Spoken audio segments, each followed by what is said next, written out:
여러분 한 주 동안 평안하시는 줄 믿습니다. 오늘 우리 또 김희숙 사모님께서 또 소중한 기도 전해주시고 말씀 주셔서 너무 감사합니다. 사실 저희들은 지난 시간 동안에 이 정로의 계단을 따라서 예수님께로 나아가는 그 길을 함께 들어왔습니다. 방금 보시면 아시겠지만 첫 번째 계단에서 우리는 하나님의 사랑을 보았습니다. 그리고 또 두 번째 계단에서는 우리는 그 사랑에 비답해 드러난 죄인인 우리의 모습을 보았습니다. 그리고 지난번 시간에는 세 번째와 네 번째 계단에서 회개와 자복의 길을 함께 걸어갔습니다. 화면은 제가 움직이도록 하겠습니다. 네, 사랑하는 성도 여러분, 사랑, 그리고 죄, 회개, 자복, 우리는 이 단어들을 너무나도 잘 알고 있습니다. 오래 들어왔습니다. 예배 때마다 들었고 기도할 때마다 말을 했습니다. 그런데 참 이상합니다. 이 단어들을 이렇게 잘 아는데 정작 우리의 삶은 왜 쉽게 바뀌지 않을까요? 어쩌면 우리의 신앙은 이 귀한 단어들에 너무 익숙한 나머지 그 뜻이 그저 이름으로만 낱말로만 남아버린 신앙이었는지도 모릅니다. 입술에는 남아있는데 삶으로 아직 내려오지 못한 것입니다. 사랑이라는 이름은 아는데 사랑의 길은 걷지 못합니다. 죄라는 이름은 아는데 죄 앞에서 아파하는 마음은 싫어요. 또 회개라는 이름은 아는데 돌아서는 발걸음을 주자. 자복이라는 이름은 아는데 하나님 앞에 정직하게 엎드리기는 아직 낯선 것입니다. 그렇지만 성도 여러분, 신앙이라고 하는 것은 가슴에 새겨둔 이름이 아닙니다. 신앙은 발로 걸어가는 길입니다. 유명한 영성자인 C.S. 루이스는 순전한 기독교라는 책에서 이렇게 이야기했습니다.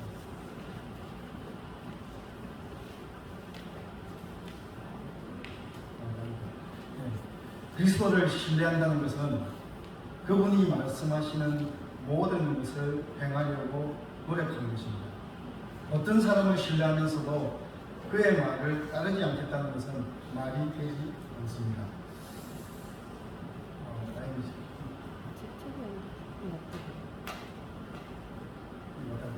네, 그렇습니다. 아는 것이 신앙이 아닙니다. 사는 것이 신앙입니다. 지난 네 번째 계단까지는 어떻게 보면 기도를 함께 펼쳐보는 시간이었습니다. 하나님의 사랑이 어디 있는지, 우리 죄가 무엇인지, 회개와 자복이 무엇인지 그 지도를 함께 들여다봤습니다. 그런데 지금부터는 다릅니다. 오늘부터는 그 길을 실제로 걷는 이야기입니다. 회개하고 자복하는 사람이 이제 어떻게 살아야 합니다. 죄를 하나님 앞에 내려놓는 사람이 이제 자기 인생을 어디에 맡기고 살아야 합니다. 바로 이것이 정로의 계단 5장과 6장 우리에게 던지는 질문입니다. 그리고 그 해답은 단 한 가지입니다. 시편 37편 5절의 말씀입니다. 내 길을 여호와께 맡기라. 그를 의지하면 그가 이루시고. 여러분, 맡기는 것, 그것이 바로 헌신입니다. 의지하는 것, 그것이 바로 믿음입니다.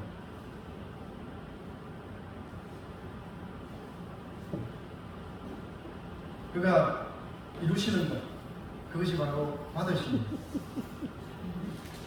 오늘 말씀은 바로 헌신, 믿음과 받으심, 이 세 가지 길을 주님 앞에서 함께 걸어가는 시간이 되고자 합니다. 그분께 드릴 때 우리는 그분으로부터 받습니다. 내 길을 주님께 맡길 때 주님은 그 길을 붙드시고 마침내 이루실 것입니다.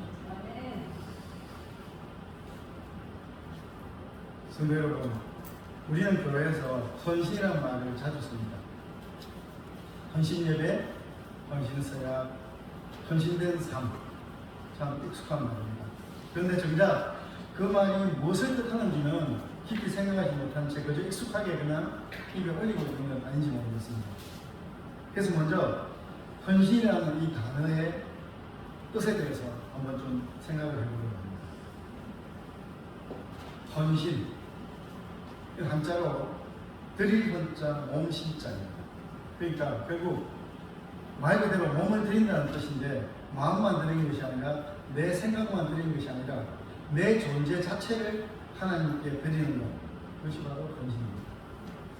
그런데 구약 성경에서는 다르게 좀 이야기합니다. 헌신을 뜻하는 나자르라는 단어가 있는데 그것은 바로 구별해서 떼어놓다라는 것이 바로 헌신의 의미입니다. 세상에 속한 것이 구별되어서 오직 하나님께 속하게 되는 것, 그것을 바로 헌신이라고 이야기하는 겁니다. 그런데 또 조금 다릅니다. 신약 성경에서는 헌신을 뜻하는 헬라어로 파리스템이라는 단어인데 드리다, 맡기다, 마음대로 하시게 하다라는 것이 그것의 의미를 가지고 있습니다. 즉 나를 하나님 곁에 가져다 놓는 것입니다. 내 삶을 주님 손에 올려드리는 것. 그래서 이 단어를 하나로 엮으면 헌신은 이렇게 정의할 수가 있을 것 같습니다. 헌신이란 세상에서 구별된 내 몸과 삶을 하나님께 올려드려 그분이 뜻대로 쓰시도록 맡기는 것. 그것을 우리는 헌신이라고 성경이 이야기하는 것, 그리고 우리가 이야기하는 헌신의 의미라고 생각합니다. 그래서 바울은 로마서 12장 1절에서 이렇게 이야기합니다. 그러므로 형제들아, 내가 하나님의 모든 자비하심으로 너희를 권하노니 너희 몸을 하나님이 기뻐하시는 거룩한 산제물로 드리라. 이는 너희가 드릴 영적 예배입니다. 여기서 드리라고 표현된 이 단어가 바로 방금 말씀드린 파리스템입니다. 즉 구약 제물은 죽은 제물이었습니다. 제단 위에 올려진 짐승은 더 이상 자기 뜻대로 움직일 수가 없었습니다. 그런데 바울은 우리에게 산제물을 드리라고 그렇게 이야기합니다. 살아있는 채로 드리라는 것입니다.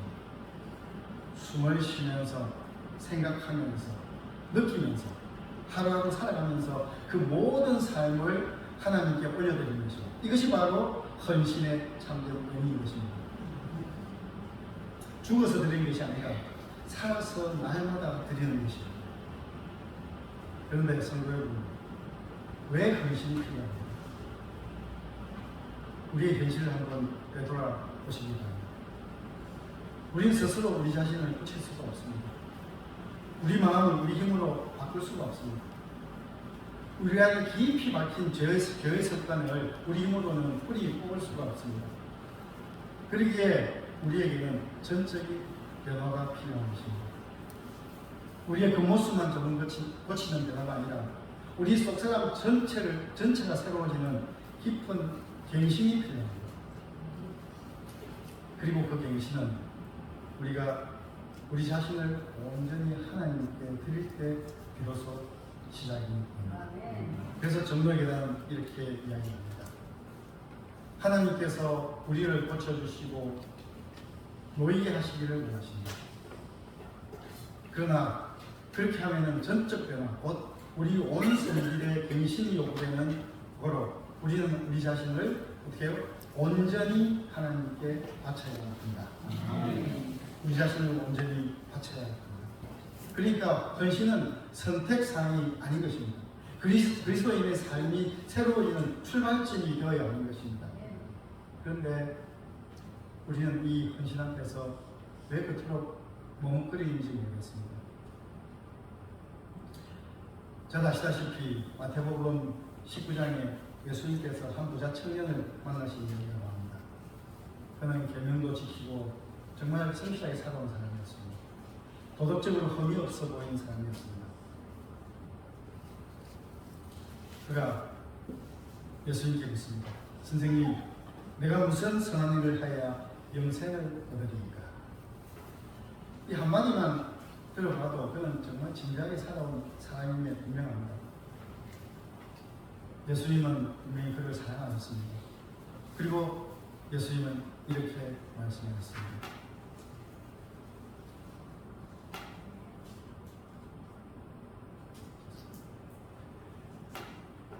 네가 온전하고자 할진대 가서 네 소유를 팔아 가난한 자들에게 주라. 그리하면 하늘에서 보화가 네게 있으리라. 그리고 와서 어떻게 하라? 나를 따르라. 그런데 그 청년의 반응은 무엇이었습니까? 재물이 많으므로 근심한 영과 같습니다. 그는 분명히 계명도 알았습니다. 영생도 원했습니다. 그러나 그에게 붙들고 놓지 못한 것이 있었습니다. 여러분, 그런 의미에서 본다면 헌신의 반대말은 단순히 불신앙이 아닙니다. 어쩌면 헌신의 반대말은 집착이라고 생각합니다. 집착. 재물일 수 있습니다. 명예일 수 있습니다. 내가 그리고 있던 또 그리던 그런 미래일 수도 있습니다. 어쩌면 또 참아 놓지 못한 그런 관계일 수도 있습니다. 아니면 내 뜻대로 살고 싶은 그 마음일 수도 있습니다. 그리고 무엇보다도 나의 굳어진 신앙일 수도 있습니다. 성도 여러분, 우리는 전적으로 하나님의 것이 되지 않으면 하나님의 것이 아닌 것입니다. 반은 하나님에게, 반은 세상에게 그렇게 나뉘어서 살 수는 없는 겁니다. 그래서 정로이라는 이렇게 묻습니다. 그대들은 그리스도께 모든 것을 바치는 것이 너무 큰 희생이라고 생각합니다. 그리스도께서 나를 위하여 무엇을 주셨는가? 스스로 자문하여 봅니다. 하나님의 아들은 우리를 구속하시기 위하여 모든 것, 생명과 사랑과 고난을 주셨다. 하나님의 아들은 우리를 구속하기 위하여 모든 것, 생명과 사랑과 고난을 주셨습니다. 그렇다면 우리가 과연 주님께 드려야 할 것은 무엇이겠습니까? 그래서 정로에게는 다시 이렇게 이야기합니다. 우리가 모든 것을 버린다고 하는 그 버리는 것은 무엇인가? 곧 뭐라고요? 죄가 더러운 마음이니 이것을 예수의 피로 깨끗이 씻어 순결케 하여 그의 비할 데 없는 사랑으로서 원하는 바 되기 위하여 그에게 바치는 것이다. 우리가 주님께 드려야 하는 것은 결국 무엇이라고요? 죄로 더러워진 이 마음인 것입니다. 그런데 감사하게도 주님은 그 마음을 받아주시겠다고 하십니다. 그 마음을 씻어주시겠다고 하십니다. 예수님은 우리에게 모든 것을 주시고 우리는 더러운 마음을 드리는 겁니다. 참 얼마나 놀라운 은혜입니다.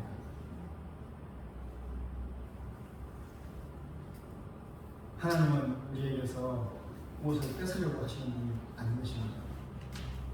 우리가 움켜쥔 것보다 훨씬 더 좋은 것을 주시려고 하는 분이십니다. 그러니 헌신이라고 하는 것은 나를 바친다 하더라도 잃는 것이 아니라는 것입니다. 더 크신 손에 내 길을 내어드리는 것, 그것이 바로 헌신인 것입니다. 이제 그렇다면 헌신은 좀 어떻게 해야 할까요? 감정이 충만할 때만 해야 하는 걸까요? 뜨거운 눈물이 흐를 때만 해야 하는 걸까요? 아닙니다. 헌신은 감정이 아니라 의지가 되어야 합니다. 의지는 결국 선택을 하는 것입니다. 결정하는 것입니다. 오늘 내가 지금 이 자리에서 내 길을 주님께 드리기로 결정하는 것, 그것입니다. 그래서 시편 기자는 이렇게 이야기를 한 것입니다.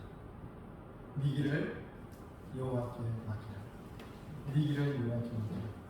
그럼 네 길이 무엇입니까? 내 삶의 방향이고 내 계획이고 또 내가 쥐고 놓지 못하는 것, 그것이 바로 네 길이 될 것입니다. 내가 붙들고 있는 사랑과 일과 꿈 그리고 두려움과 미래입니다. 그것을 오늘 주님께 올려드리는 것, 주님께 드리는 것, 그것이 바로 헌신인 것입니다. 사랑하는 성도 여러분, 제가 이 헌신이라는 단어를 생각할 때마다 마음에 떠오르는 분이 한 분 계십니다. 제 어머니이십니다. 우리 하사모가 이 사진을 보니 빙그레 웃고 있는데, 사실 저는 아침에 어머니 댁에 센터에 보내드리려고 가는 날이면 미리 전화를 드립니다. 어머니, 장난입니다. 제가 좀 이따 가겠습니다. 사실 그 한마디는 충분합니다. 어머니는 그 한마디에 전기밥솥에 밥을 안쳐 드십니다. 근데 사실 제가 일정에 쫓기다 보면은 가겠다고 해놓고도 사실 며칠 동안 찾아뵙지 못할 때가 있습니다. 그 밥은 밥솥 안에서 하루가 지나고 이틀이 지나고 빛이 발해서 누렇게 변해갈 때가 많이 있습니다. 그래도 우리 어머니는요, 절대 그 밥을 버리시지 않습니다. 언제 올지 모르는 아들을 위해서 그 밥은 늘 따뜻하게 밥솥에서 데워진 채로 밥솥 안에 담겨 있습니다. 이제는 어머니의 경우마저 조금씩 희미해져 가시는데요, 그 밥만큼은 잊지 않으십니다. 저는 그 밥을 볼 때마다 생각합니다. 아, 저것은 그냥 밥이 아니구나. 저것은 어머니의 사랑이구나. 식어도 식지 않는 어머니의 음성이구나.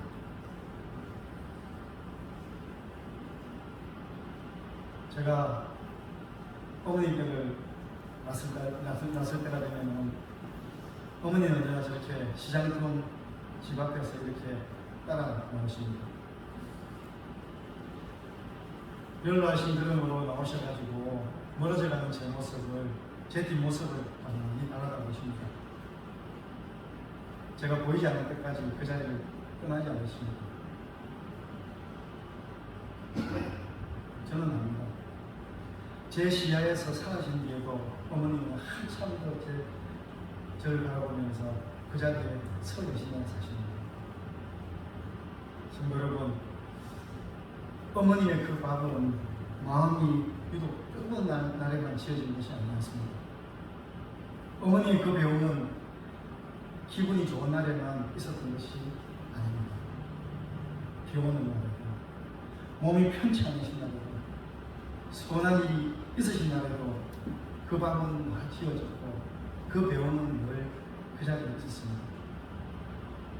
여러분, 그것이 사랑입니다. 그것이 헌신입니다. 기분이 아니라 사랑이 몸에 배어서 같은 자리에서 날마다 되어지는 것. 오늘 우리가 하나님께 드리는 헌신도 이와 다르지 않을 것입니다. 어머니가 날마다 밥을 하시듯이 자식의 뒷모습을 끝까지 바라보듯이 변함없이 내 삶을 주님 앞에 드리는 것입니다. 그런데 성도 여러분, 저는 문득 이런 생각이 들었습니다. 어머니의 그 사랑조차도 실은 하나님의 사랑은 너무나 다른 것입니다. 내가 며칠 가지 않아도 식지 않은 밥을 지어주시는 어머니처럼 하나님은 오늘도 돌아올 우리를 위해 사랑의 밥상을 차려두고 계신 것입니다. 내가 등을 돌려버려서도 그 자리를 떠나지 못하는 어머니처럼 하나님은 우리가 멀어져 갈 때도 그 자리에서 우리를 바라보고 계신 것입니다. 우리의 헌신은 바로 그 기다리시는 사랑 앞에 오늘 내 발걸음을 돌이켜서 내 길을 올려드리는 그것이 바로 헌신이 됩니다. 여러분, 헌신은 내 뜻이 사라진 것이 아닙니다. 내 뜻이 있지만 그 뜻보다 하나님 뜻을 더 신뢰해서 내 길을 주님께 맡기는 것입니다. 감정이 떠올 때만 아닙니다. 할 수 뜨거울 때만 할 수 있는 것이 아닙니다. 오늘 이 자리에서 흔들리는 마음을 안고서도 내 의지로 선택하는 것입니다. 어머니가 날마다 밥을 안치듯이 오늘도 변함없이 주님 제 길을 드립니다.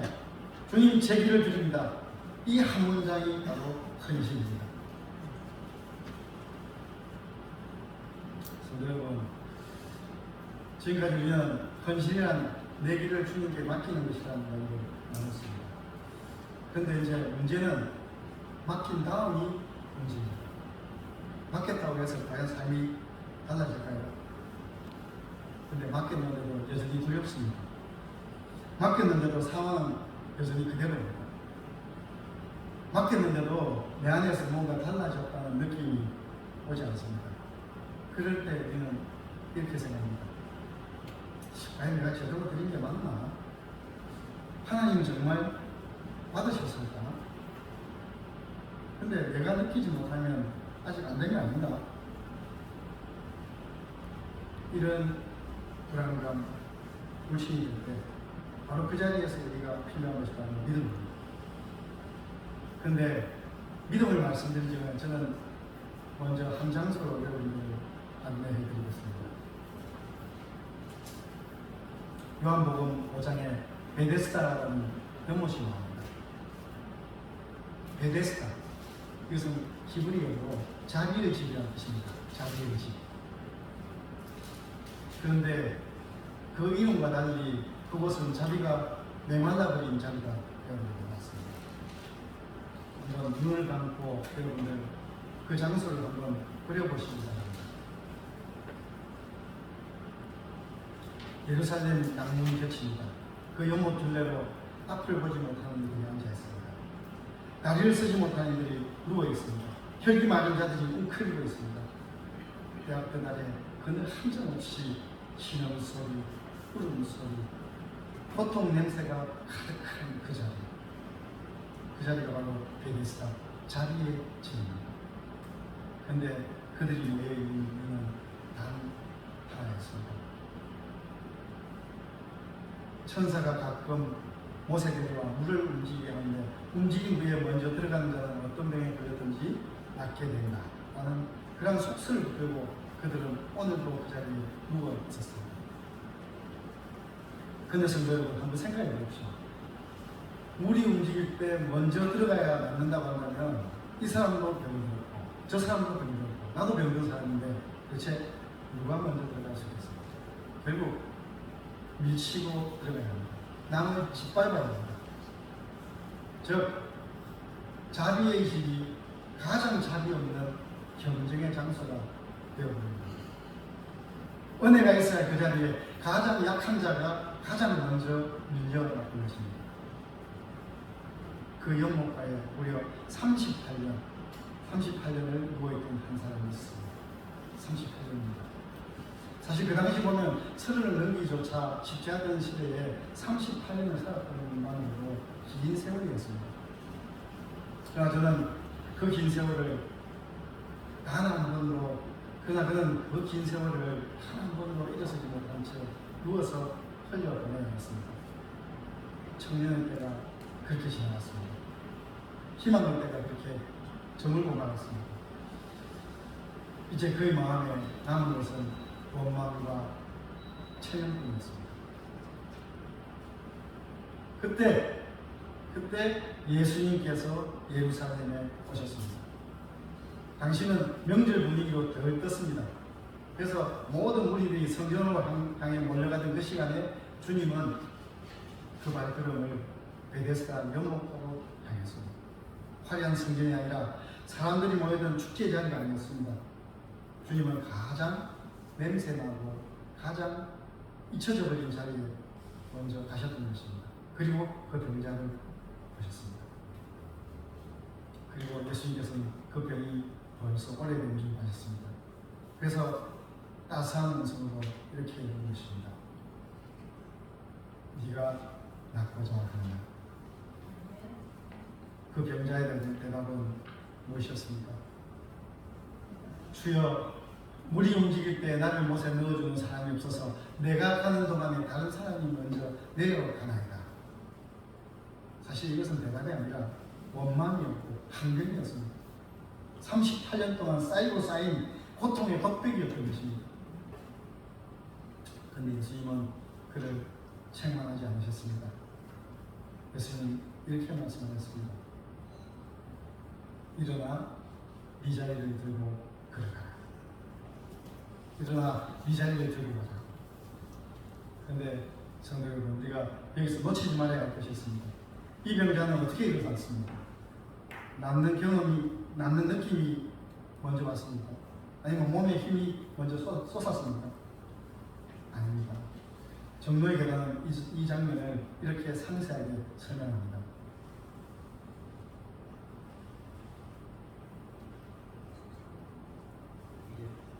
제가 읽겠습니다. 그 병자는 주여 당신이 만일 나를 낫게 하여 주시면 내가 당신의 말씀을 순종하겠나이다 라고 말할 수 있었던 것이다.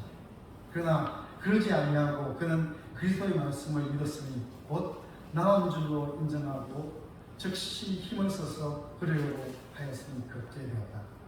그가 그리스도의 말씀을 따라 행할 때에 하나님께서 능력을 주셨다. 그는 그 병이 나았다. 그는 그 병이 나았다. 성도 여러분, 우리도 그 병자와 같습니다. 우리의 힘으로는 우리 자신을 깨끗하게 할 수가 없습니다. 우리 힘으로는 우리 마음을 새롭게 할 수가 없습니다. 그렇지만 하나님께서는 그리스도로 말미암아 그 일을 친히 이루시겠다고 약속하셨습니다. 그 약속을 믿고 나를 하나님께 드리고 그분을 섬기기로 결심할 때 하나님께서는 반드시 당신의 말씀을 이루십니다. 그렇기 때문에 우리도 이렇게 고백할 수 있는 것입니다. 정로계단은 이렇게 이야기합니다. 나는 그것을 믿는다. 그렇게 되는 것은 내가 느끼기 때문이 아니요 뭐 때문에요? 하나님께서 허락하셨기 때문이다. 아멘. 이것이 바로 믿음입니다. 그렇습니다. 믿음은 느낌을 기다리는 것이 아닙니다. 베데스다의 병자처럼 말씀 위에서 일어서는 것입니다. 낫는다는 확신이 먼저 오는 것이 아니라 주님이 말씀하셨기에 움직이는 것. 그것이 바로 믿음의 시작입니다. 그런데 오늘 저는 여기서 한 걸음 더 들어가 보고 싶습니다. 그러면 과연 이것이 믿음의 시작이라면 믿음의 가장 깊은 자리는 어디일까요? 사랑하는 성도 여러분, 베데스다의 병자는 말씀 위에 일어섰습니다. 거기서 바로 믿음의 시작이 되었습니다. 그러나 우리의 삶에는 베데스다보다 훨씬 더 무거운 자리가 있습니다. 일어서고 싶어도 일어설 수 없을 것 같은 자리. 말씀을 붙들고 싶어도 너무나도 두렵고 막막한 자리. 주님, 이 잔만은 거두어 주십시오라고 울고 싶은 자리. 여러분 혹시 그 자리에 서보신 적이 있으십니까?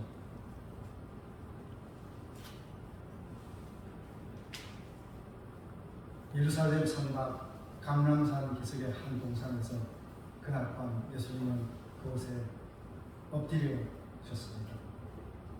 제자들은 잠들어 있었고 사방은 고요했습니다. 그렇지만 우리 예수님의 마음은 찢어져 있었습니다.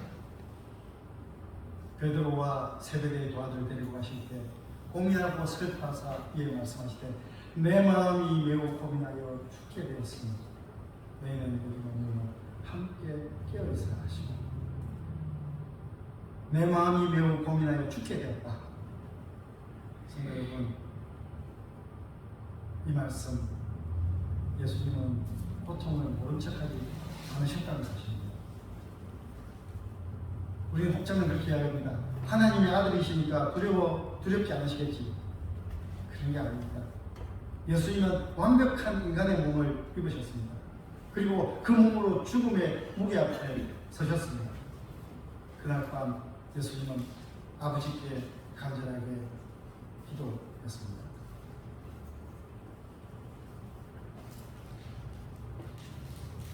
오선숙 집사님, 이 마태복음 26장 39절의 말씀 한번 읽어봐 주시겠습니다.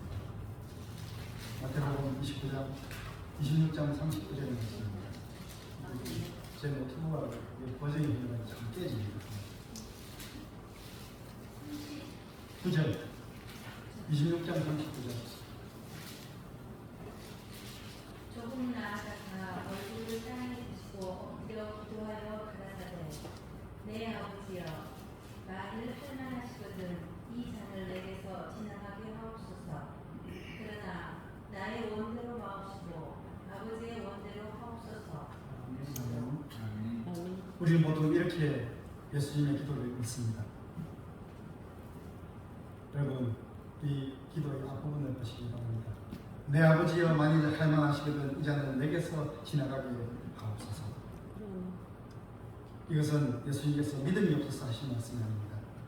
도망치려고 하는 말도 아닙니다. 이것은 자기 마음을 숨기지 않으신 예수님의 정직한 기도라고 생각합니다. 사실 이번기 앙드롭과 할바에서도 바로 이 기도를 예수님의 믿음으로 가르치고 있습니다. 우리가 헌신할 때, 우리가 주님께 맡길 때 우리 안에도 이 기도가 있습니다. 주님, 이 길이 두렵습니다. 이 잔을 거두어 주실 수는 없겠습니까? 그렇지만 그 마음을 숨길 필요가 없습니다. 그 두려움을 부끄러워할 필요도 없습니다. 예수님께서는 그렇게 기도하셨던 것입니다. 그런데 여러분, 이 기도는 거기에서 끝나지 않았습니다. 예수님은 한 단어를 더 이어가셨습니다. 바로 이 단어, 그러나 나의 원대로 마시옵고 아버지의 원대로 하옵소서. 이 그러나 한 단어 안에는 저는 그렇게 생각합니다. 겟세마네의 모든 것이 다 담겨 있다고 생각합니다. 이 그러나는 그냥 체념이 아닙니다. 어쩔 수 없으니 따르겠습니다가 아닙니다. 포기도 아닙니다. 이 그러나는 내 뜻을 넘어서 아버지의 뜻을 더 깊이 신뢰하는 믿음의 자리인 것입니다. 나는 두렵습니다. 그러나 아버지를 신뢰합니다. 이 잔이 무섭습니다. 그러나 아버지의 뜻이 선하십니다. 내 원대로 되기를 바랍니다. 그러나 아버지의 원대로 되기를 바랍니다.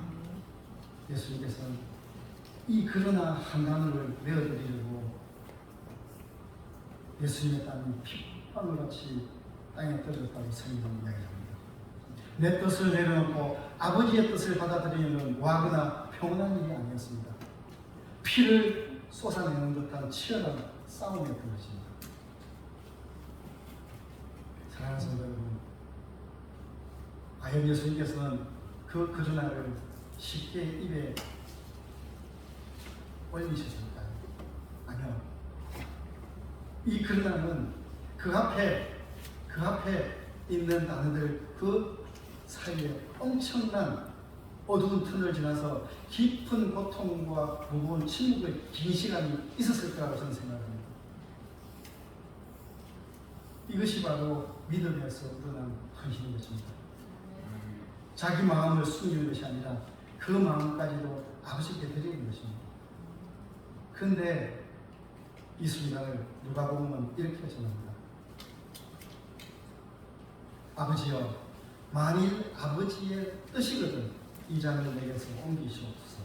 그러나 내 원대로 마시옵고 아버지의 원대로 되기를 원하나이다. 마태는 어떻게 되냐면 만일 할만하시거든이라고 했습니다.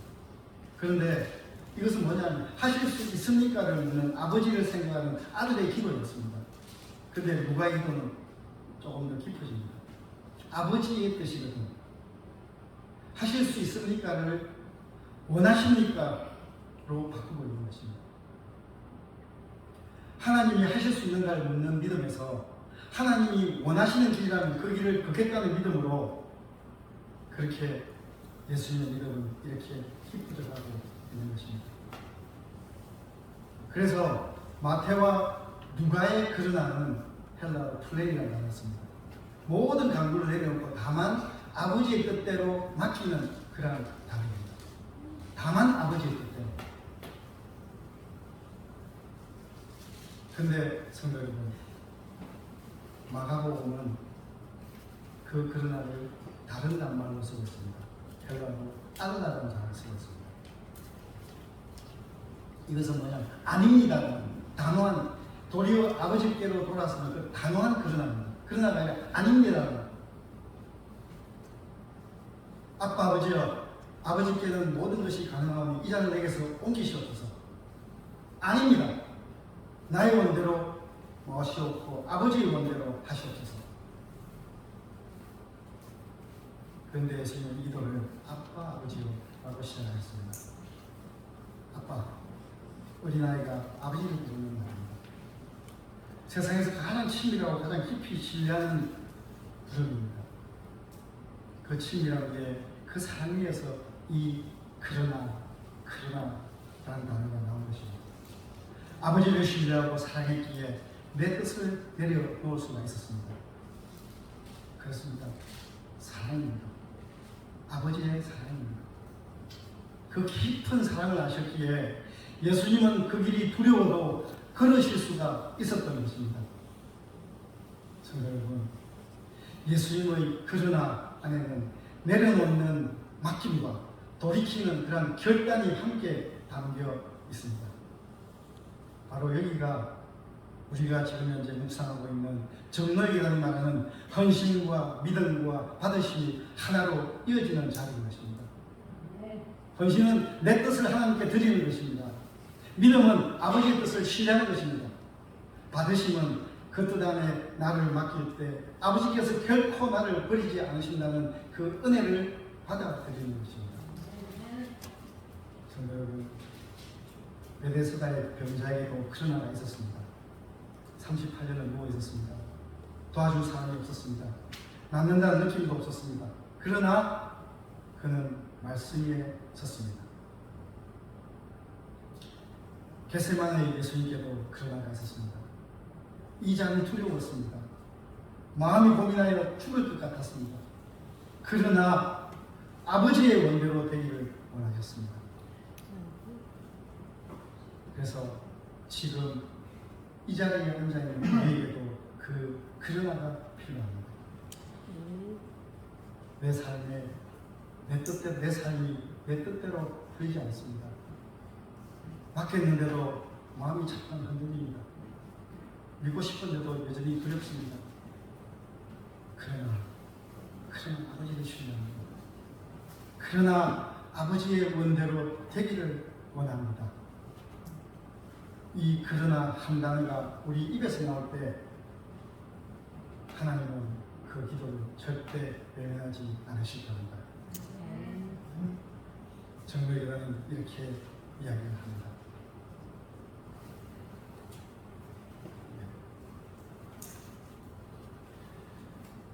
그대들의 의지를 하나님께 바칠 수 있는, 그리하면 그는 그대들 안에서 그대들의 원하고 행하는 것을 당신의 기쁘신 뜻대로 하실 것이다.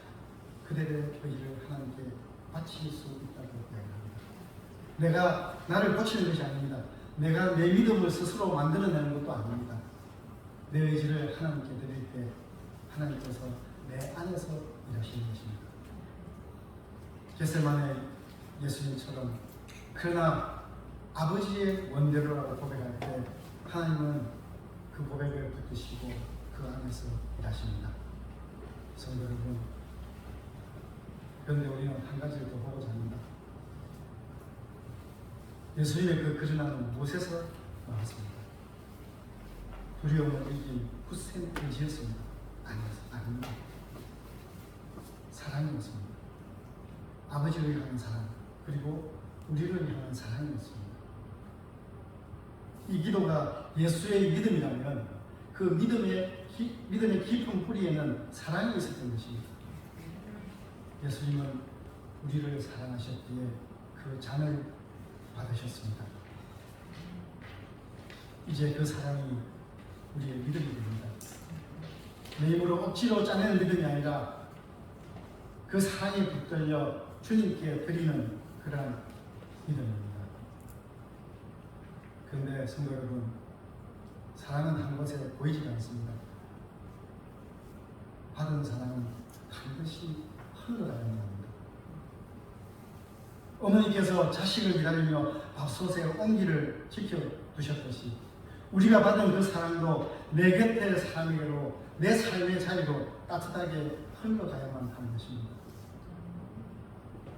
믿음으로 받은 사랑이 삶으로 흘러갈 때 그 믿음은 비로소 살아있는 믿음이 되는 것입니다.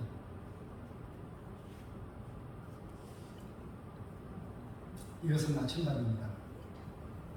나침반은 언제나 북쪽을 가리키죠. 그런데 북쪽을 가리키기 위해서 바늘은 계속해서 흔들립니다. 흔들리지 않고 고정된 나침반은 그냥 고장난 나침반입니다. 성도 여러분, 믿음은 흔들리지 않는 마음이 아닙니다. 흔들리는 마음을 안고서도 그러나 아버지의 원대로라고 고백하는 것입니다. 베데스다의 병자처럼 말씀 위에서 일어서는 것이 믿음의 시작이라면 겟세마네의 예수님처럼 내 뜻 앞에서 그러나를 내려놓는 것이 믿음의 완성임을 기억하시기 바랍니다. 이제 말씀을 맺도록 하겠습니다. 사랑하는 성도 여러분, 오늘 우리는 여러 가지 길을 걸어왔습니다. 내 길을 주님께 맡기는 당신의 자리에도 섰습니다. 베데스다 연못가에서 말씀 위에 일어서는 믿음도 보았습니다. 그리고 겟세마네 동산에서 예수님의 그런 앞에서 함께 서보았습니다. 그래서 스콜존 목사님은 이렇게 이야기합니다. 밝을 때 하나님을 신뢰하는 것은 아무것도 아니다. 어둠 속에서 그를 신뢰하는 것, 그것이 바로 믿음이다. 어둠 속에서 그를 신뢰하는 것, 그것이 믿음입니다. 성도 여러분, 지금 여러분의 삶은 어느 자리에 있습니까? 과연 밝은 자리입니까? 아니면 어두운 자리입니까? 아니면 나침반처럼 흔들리는 자리입니까? 주님, 이 잔을 거두어 주십시오 하고 말하고 싶은 그런 자리입니다. 바로 그 자리가 있다면 오늘 이 말씀이 나아야 할 자리입니다. 그리고 오늘 우리 이렇게 기도하는 것이 되겠습니다. 주님, 제 길을 드립니다. 제게는 제 뜻이 있습니다. 제게는 두려움도 있습니다. 그러나 아버지의 원대로 하시옵소서. 제 삶을 받아주시고 주님의 손 안에서 이루어 주시옵소서.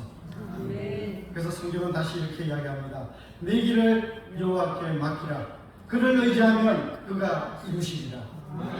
사랑하는 성도 여러분, 이제 오래 누워있던 자리에서 일어나시기 바랍니다.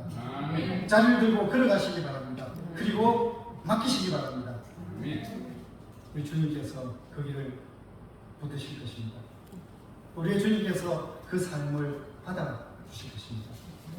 그리고 결국에는 우리의 주님께서 마침내 이루실 것입니다. 아멘.